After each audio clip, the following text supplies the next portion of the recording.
Hello there, you beautiful people, and in this video we're going to finish off the health potion project, which is going to be quite an achievement. So in this lecture we've got quite a few things to do. First of all, we're going to make it possible to add the potion health to the original health of the user, or the character. Then we're going to make the program print out how much health the character has, so we can see if our code is working or not. After that, we're going to implement a difficulty system so that the potion gives less health on higher difficulties. By the end of this video, you'll have a functioning model for a health potion that you'll be able to show your friends. Pretty cool, right?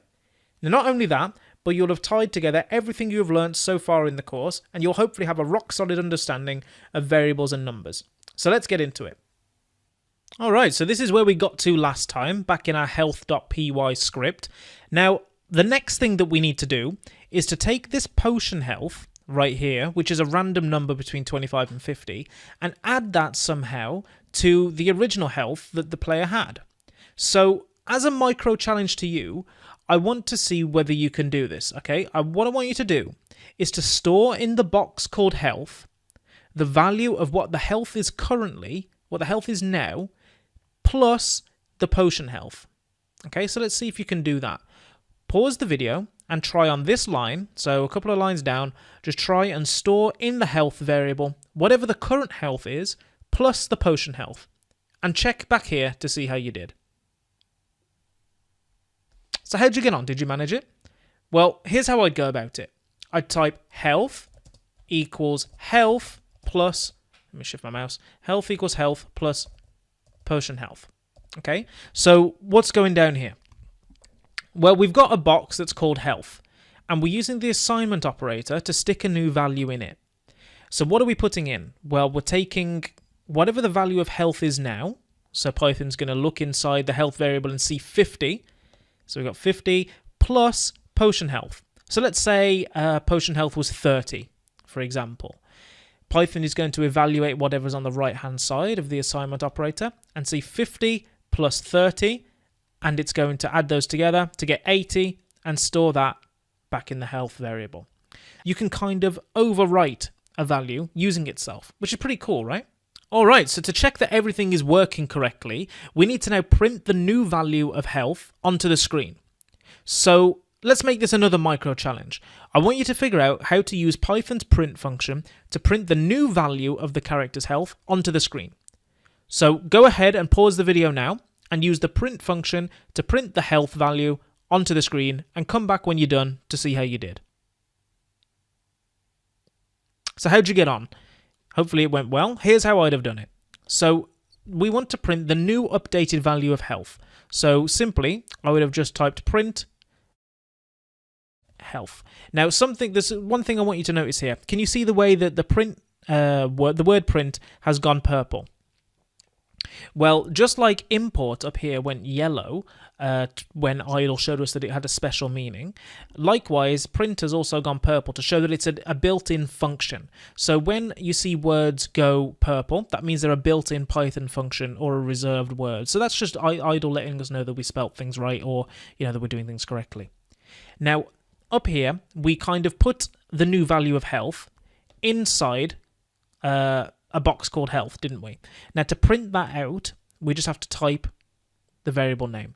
So Python's going to look inside the box called health, get the value, which let's say it's 70 or something, and when we print it, it's going to show up on the screen. So if I save this file by pressing Control and S, alternatively you can go File and Save if you're old school, and then we can click Run, and what we see is 97 pop up on the screen, which is pretty neat. So what happened was, our health started at 50, potion health became a random number between 25 and 50, which in this case I guess was 47, and we added that to the original health, so 50 plus 47 is 97, and we printed 97 to the screen. So that's pretty neat, right? So what have we got next? Right, the last thing we need to do is we need to make some kind of difficulty system. So what we want to happen, let me just close this here. What we want to happen is for the player to get less and less health at higher difficulties.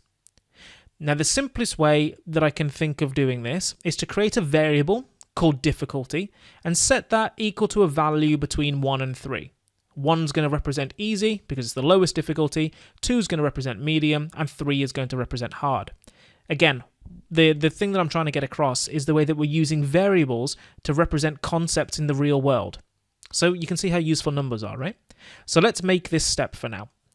As a micro challenge, at the top here, near where we've defined health, so let's say here, I want you to define a variable called difficulty and set it to easy mode by default. Okay, so just set it to easy mode using the number scheme we mentioned earlier.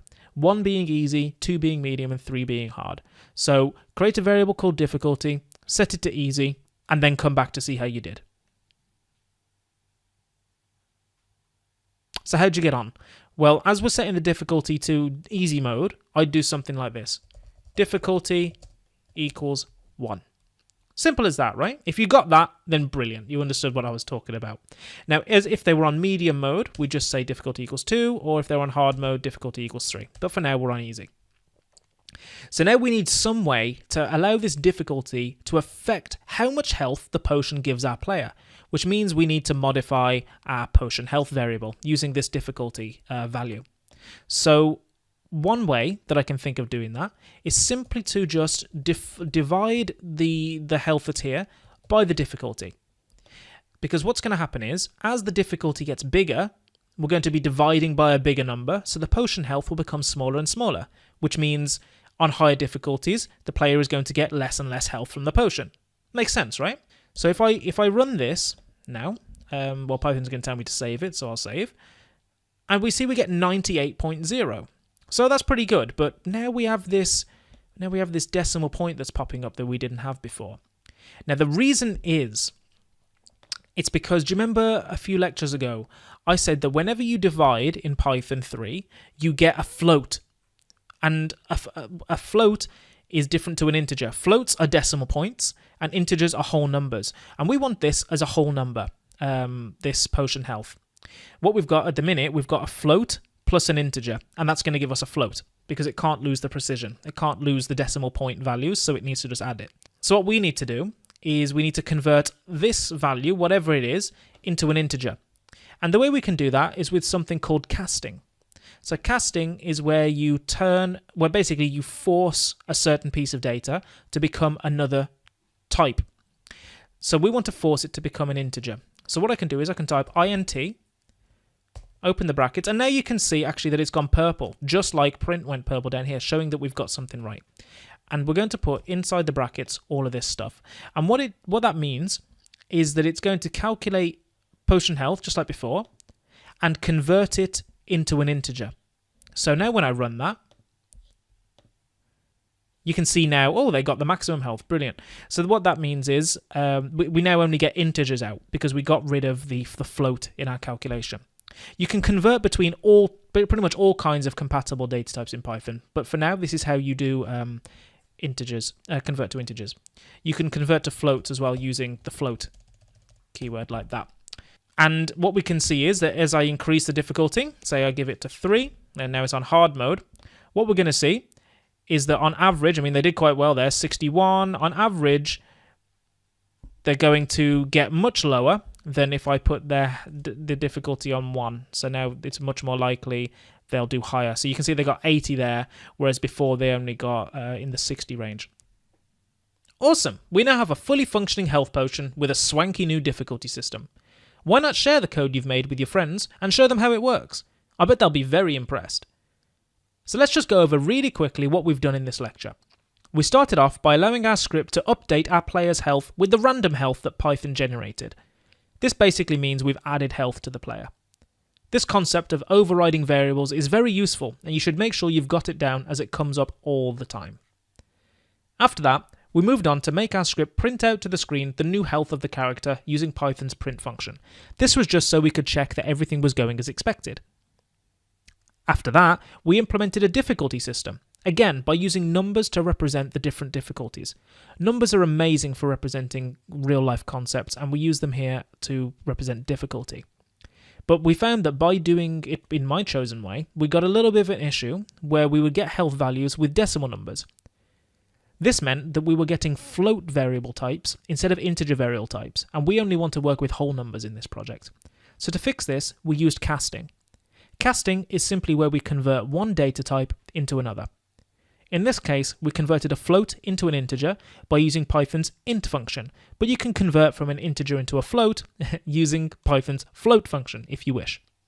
Whew, I mean, that really is quite a lot we covered in this video. So I hope you're really proud of yourself for finishing the project, and I hope it serves as a badge of honor that you've fully absorbed the variables section and the numbers section of the Python Bible.